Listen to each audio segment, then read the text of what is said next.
आज आहे एकादशी। एकादशीला खिचडी करायचा बेत केला। माझ्या नातीला खूप आवडतं ना, म्हणून चला बघूया।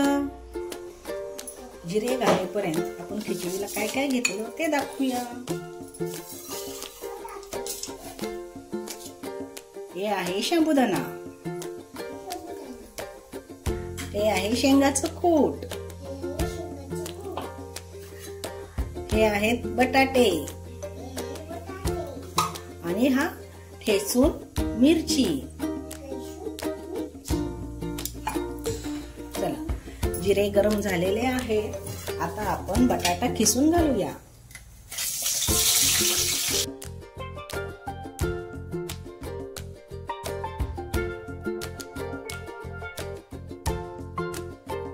बटाटे छान फिरवून छान दमून घ्यायचे।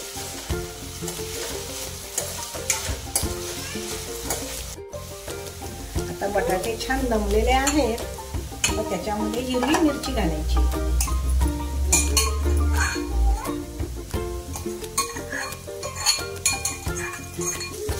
छान परतून घेऊया। हे परतून झालं की मग त्याच्यामध्ये साबुदाणा घालायचे। मी साबुदाण्यामध्येच मीठ घातलेलं आहे। आता घालूया साबुदाणा।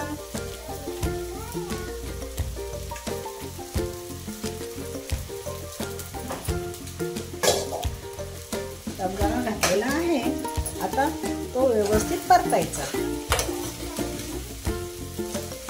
हा साबुदाणा परतून झाला की मग त्याच्यामध्ये हे शेंगाचं कूट घालायचं आपल्या आवडीनुसार। परत सर्व एकजीव परतून घ्यायचा।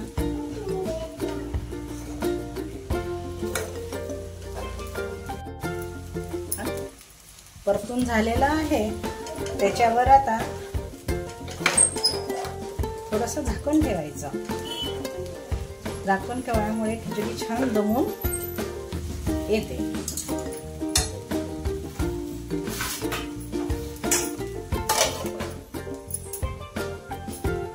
आणि तुम्हाला जर साखर आवडत असेल तर थोडीशी साखर घालायची।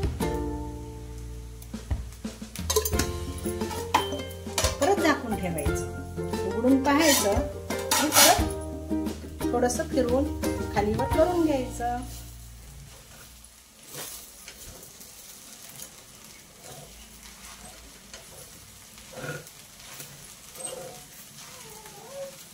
अशा प्रकारे आपली साबुदाण्याची खिचडी तयार झालेली आहे।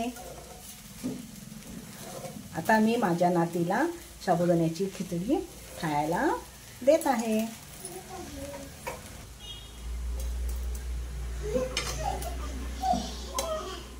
चला, खिचडी खायला या।